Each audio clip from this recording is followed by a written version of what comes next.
Okay, so now is andito tayo ngayon. Papunta na po tayo doon sa destination. Um, Hindi ako nakapagdala ng cards kasi ang dami kong bitbit papunta doon. So ngayon ako magsasagawa ng ritual at 3 p.m. Kasi magdadasal pa ako. No? So that ritual is ito po yung continuously or talaga pong kagalingan na tinatawag sa mga binabanatan po ng itim na mahika.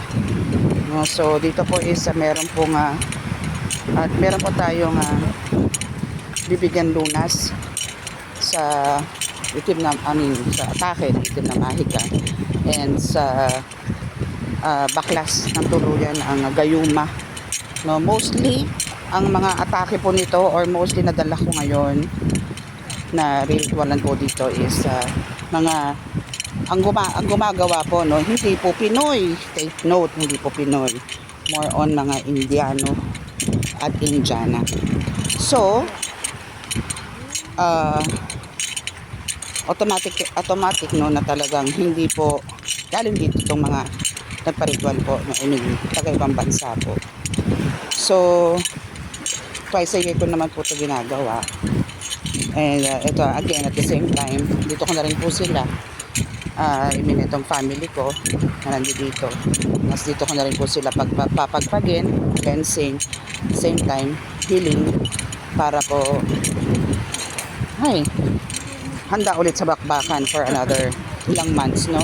So ngayon po is importante po to sa akin. Napaka-importante po nitong lugar na to sa akin dahil kumbaga kahit po gaano kalayo, rough road, tulad po nito, mabato. Yan, kita nyo mabato. Mahirap po maglakad sa ganito. And ano siya, kung makikita nyo yung daan is pababa. Laban talaga to. No? So, once na nandun na po kami sa destination, actually gusto ko magkanto ng ganito habang naglalakad. Para nakikita nyo na papalapit po tayo doon sa rock formation and sa maliit na kuweba. Now is mararamdaman nyo po yung energy. Titigan nyo lang po yung video and mararamdaman nyo po yung kilabot, especially sa mga may sapi po dyan, no? So sa ngayon po pakiusap ko lang po sa inyo na since ito po papalapit na tayo, pakakaramdam na rin po ako ng kilabot sa aking mga binte, no? So malapit na po kasi alam niyo po yun, nagtitindigan na po ang mga balahibo ko sa binte. So naka-embrace na po sila. Actually ito matagal na rin po ako inaantay ng mga ito. February pa po. Matagal na po yun. So kung po pwede lang, sila is, ako is lumipad papunta dito. No? So yan. And ito po yung sinasabi ko sa inyo na ang gusto ko po pag pumunta ako sa dagat, kompleto. May bundok. Yan, no, and may mga rock formations and also dagat, no. So yan, so ito po ang aking mga chikiting patrol na kasama ko po ngayon. Actually dito po sa rock formation na to is mamaya magkukuting-ting po ako dyan or sisili po ako dyan kung may mga nakasingit po no na tinatawag na tamilok na tinatawag ng karamihan ng mga antingero at antingera. So titingin po tayo dyan. Pero mas maganda kung dito, malapit sa dagat. Kasi dyan po sila mostly nagko-fossilize. Ano na po yun mga fossilized na po yun na tinatawag. Fossils. Na yan, mga ganyan, dumikit na po sa bato. Yan, katulad yan. Nakadikit na po yun sa bato. Dami yun. So, kailangan lang po natin titigan yan actually. Kung meron, then tititigan po natin yan. Actually, ito po is ano na po to. Full of powers na rin po to. Malakas na po enerhiya ang dala nitong bato na to. Okay, so nawala na po yung paninindig. Balahibo ko. Ayan, so, aray ko.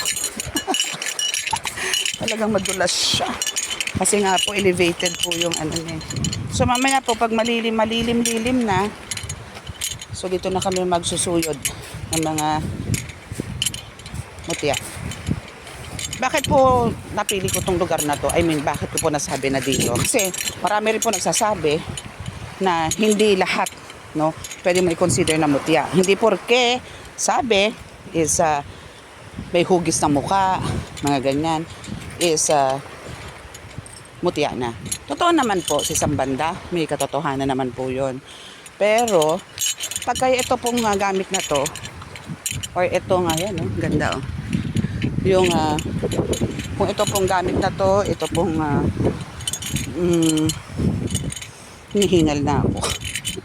Ito pong kumbaga gamit, no, na makikita nyo po sa mga ganitong klaseng lugar, no, is parang inviting or may some kind of energy na naramdaman kayo na parang pagka hindi nyo po siya dinampot o hindi nyo po siya kinuha, may parang konsensya, para kang kinokonsensya, para kang di mapakali. So it means kailangan mo siya, no? Kailangan mo siya. Ano ba naman yan? No? Actually, lahat naman to eh. May kakayanan po ito na bigyan tayo ng protection. Lahat yan. Lahat yung mga nakikita nyo na yan. Pero, meron pong mas malupit dyan, no, na magbibigay sa inyo talaga ng protection na hindi po kayo para lapitan, mausog, especially no nakadalasan, mabate, no. So ito po is magkakaroon na po tayo nito. So like this one. Ayan, kung makikita nyo po yan, ano. Kita ba? Kung makikita nyo po may mga kinang-kinang yan, di ba? Pinatigil niya po ako dyan. So ibig sabihin ito, kunin ko rin po siya. No, ano po ba yung mga kinang na yan? So for me, kasi ito yung nagbibigay ng liwanag. So ito yung isa sa mga pwede nating sabihin, ano, na nagbibigay ng alam niyo po yan, anong tawag doon, para malulusaw, no, yung mga elemento na ganyan. So yan, isa yan, pero marami pa po yan, no. So kaya mamaya na lang po kami pagbalik magdadampot dito kasi I know marami pa po kami doon mismo sa destination ko. Wait, parang may something dito na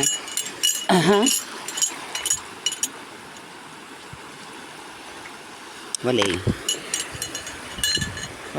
So, meron po mga ganyan ako nadampot yesterday, napulot, or ipinamahagi po sa akin na mga tipo nga may mga cross, no? May letter A pa nga. So, yung mga yan is, analyze ko pa po yan or talagang, ang dami dito, oh. Talagang aaralin ko po kung ano po yung may bibigay nila na protection sa akin and at the same time sa pamilya ko po, no? Yung mga ganon. Okay, so almost there sa destination. Yes, andun na yung mga bunak-nak ko, nandun na. So mamaya makikita ko yung nakalublog na po sa dagat yung mga iyan. Andun na yung mga anak ko, manugang ko, ganon. So wait lang po, tinatawag na ako. Tinatawag na nila ako. Mas lighter na po ngayon kasi talagang gusto nila ako eh. I mean, nung first time ko po kasi na nandito, no, i-share ko lang po sa inyo.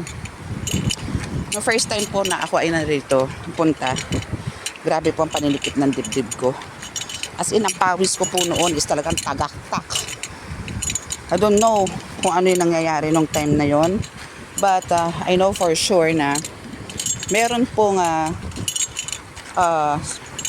bumabanat sa akin na ayaw tanggalin. Simple as that. So, ba't ako nag-stop? Kasi naghahanap nga ako ng tamilok. No, so, ayan. Ito po kasing lugar na to is tahimik. Wala po masyado nagpupunta rito. Especially ngantong oras dahil nga po katirikan ng araw. Wala po talagang mga ngahas na pumunta rito. Ayan po, oh. Ito, oh. So, maraming ano po dito eye-catching. Pwede nga lang talagang hahakutin ko po lahat to eh. Ito na yung gagawin kong bahay. Siguro mga 10 years pa. Hindi lang. Siguro 20 years. Kung mag-uuwi ako nito twice a year. Kahit isa-isang sako. Why not, no? Baka kahit kitchen or living room, alam nyo yun, pwede nyo pong ibaon to sa semento, sa wall, no? Kasi magbibigay po siya ng protection sa inyo. Okay, so marami po akong this time, kung last year po na pumunta ako dito, sinabi ko sa inyo na hindi pa ako makakapagpabahagi, no, ng mga mutya. But sa ngayon, ito na pala ako. Sa ngayon is, sumama ka anak! Halika rito, dali. Dito, baby. Mama yung aso ko. Ayan, so dito is, ang dami oh. Actually, gagawa rin po ako ng bracelet. No, gamit, dito siya galing.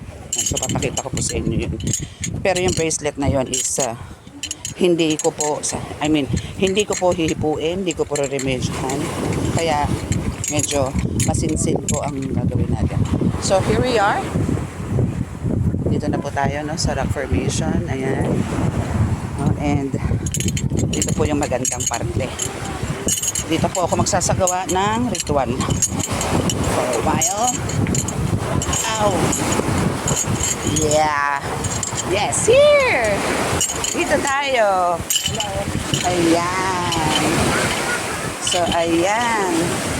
So, this is just a very small cave, no? Ayan. Ganda, diba? So, later is magsusuyod tayo dyan.